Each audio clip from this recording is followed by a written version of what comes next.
Hello again. So you're getting a 2-for-1 today. So today's now day 12, December 3rd.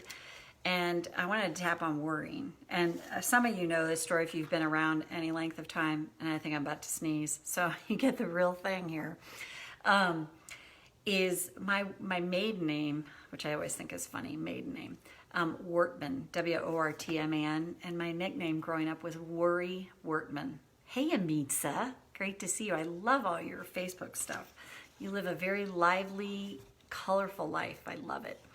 So worrying, Worry Wortman. Like, hello, you think I don't worry? Like, I've gotten better at it, but still, it's a work in progress. But I'm going to read again first.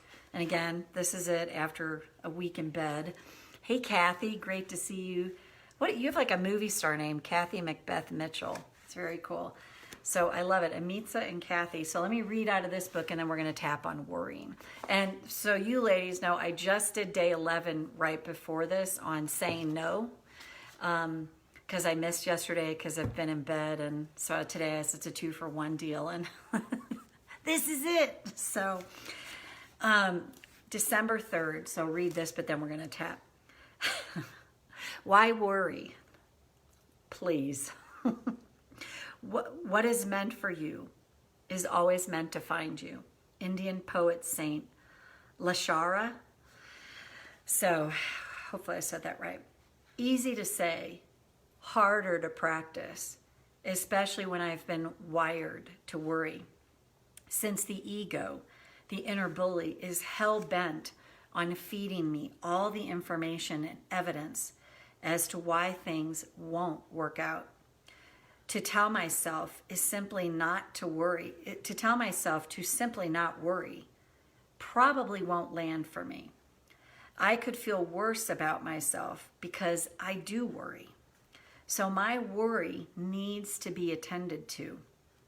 It's also important to let myself off the hook when worrying does kick in. Tapping is a great tool to use, along with mindfulness, to help me interrupt my well-entrenched worry patterns. The more I tap or use the mindfulness technique of mental noting, naming what I'm experiencing with just one word, such as worrying, the easier it gets to release worry when it's knocking at my door. By allowing myself my worrisome thoughts and interrupting them, I find they'll have less of a grip on me and they move on. They might resurface again and again, but my job is to keep interrupting them and then notice how they inhabit my thoughts less and less the more I attend to them. I find that I create the space for whatever is meant to find me, thought for the day. Rather than resist worry or telling myself I shouldn't feel it, I allow it while interrupting it, and I find I worry less and trust more the more I do this. One time I had someone ask me, they're like, Marty, I don't get what you mean by interrupting it.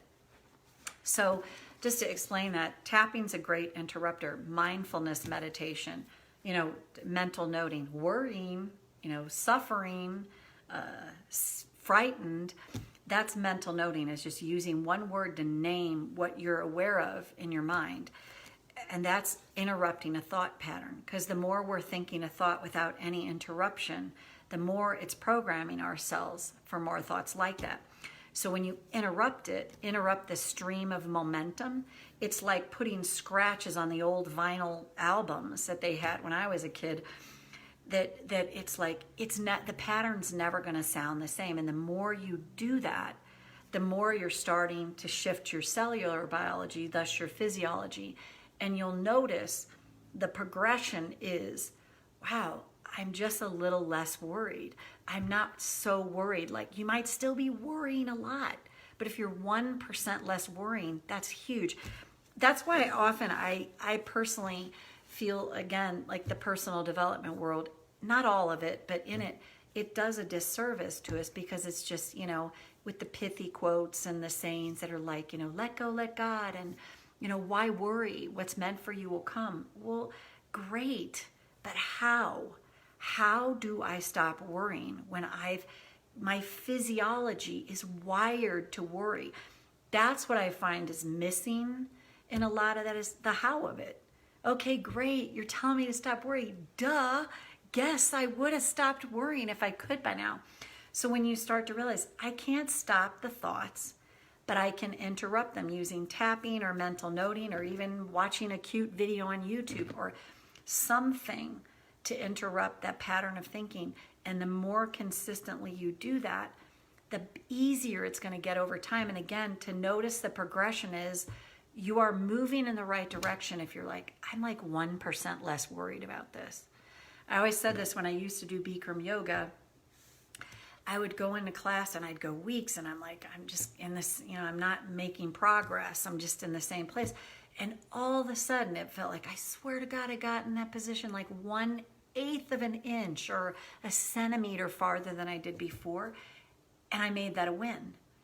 That's what we have to do with ourselves. And in worrying, like, yeah, I'm still worrying, but I'm interrupting it. I might still be epically worrying, but I'm doing what I can to interrupt that. That's a win. That's, to me, the way that it softens the judgment of self. It helps us learn to see the progress that we're making because we're just also riddled in self-judgment in a well-meaning personal development world that's trying to get us, be all you can be the best you can be. It's like, who doesn't want that? At least somewhere in their psyche. But then we can get down on ourselves when we're not following that. That's what I noticed on different programs that I did. I'm like, why am I feeling like crap about myself doing this program that's supposed to help me? Because a lot of that is, well, just do it. I say this all, put your big girl pants on. Okay, they're on and I still can't stop worrying. So just knowing it's the interruptions over time that make the difference. So let's tap. Karate chop. Even though right now I am wired to worry. Wired to. I choose to acknowledge this truth right now. Even though my physiology is trained to worry. So you can tell me to stop worrying all you want, but my physiology has a mind of its own. Even though I've been wired to worry for so long. So tell me to stop worrying? Pfft, good luck. I choose to acknowledge my truth right now. I am wired to worry. I learned to worry so long ago. And it's part of my physiology. So all the well-meaning people or the culture I live in that tells me, don't worry, be happy. I'd love to. If only it were that easy. I would have stopped worrying a long time ago. But I am in a body that has a physiology. And my physiology is very practiced at worrying. So what if the best place to start is noticing my worry and then doing something to interrupt it? Worrying. Wow, there I am worrying again. And make that a win. I caught myself worrying. That's mindfulness. And just because I catch myself doesn't mean I can just stop it. In fact, the physiology says otherwise. So as I start to become mindful and interrupt my worried thoughts with tapping, mental noting, distracting myself, what if that's a huge win? What if that's the best way to stop worrying?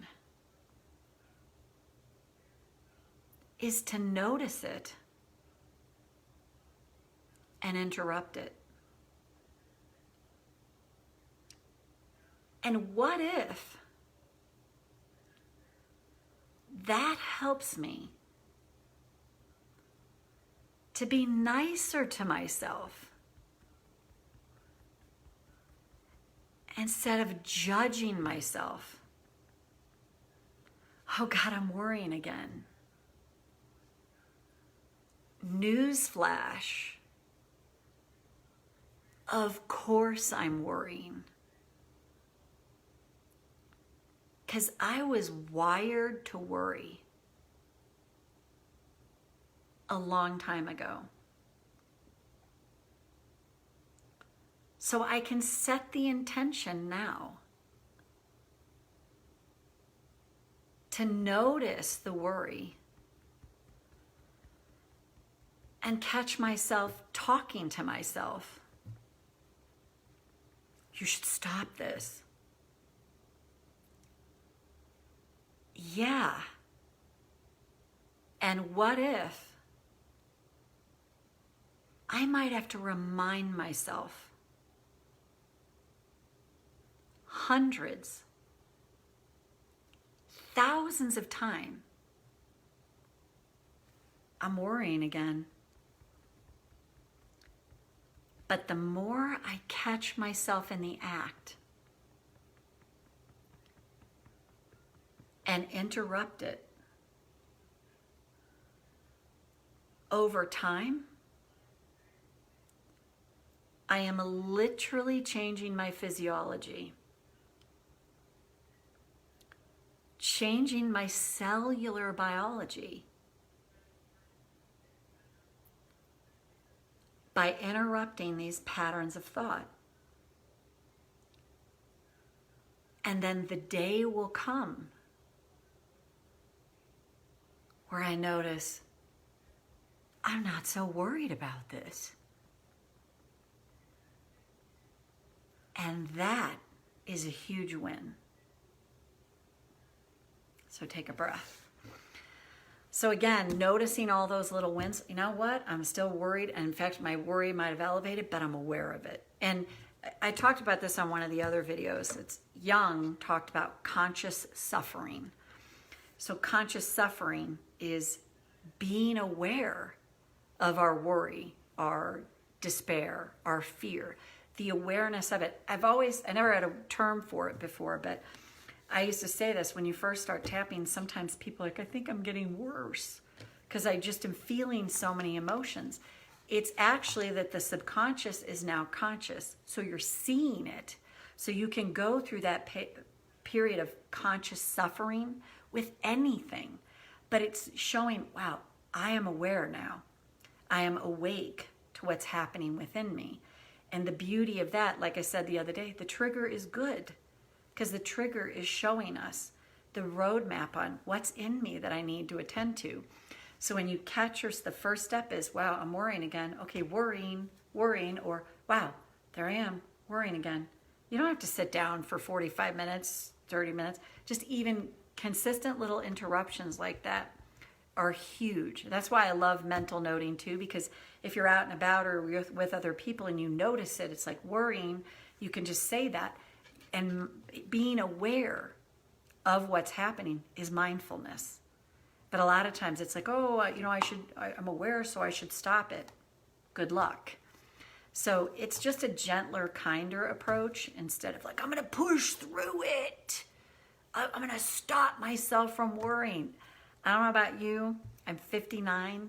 I have not been able to just stop worrying yet. It's like, oh, I interrupt it and I'm like, okay, there it is. I'm catching it more. So again, I did a video before this to catch up for yesterday. I'm actually out of bed. I feel my throat a little bit, but I'm happy I made it through this. Amitza, great to see you. Kathy, thanks for being here with me live. It's always nice to see people live. And this will be posted, and I hope you find this helpful. And then see you again tomorrow for our next video. Bye for now. Have a great rest of your day or evening or morning, wherever you are. Bye.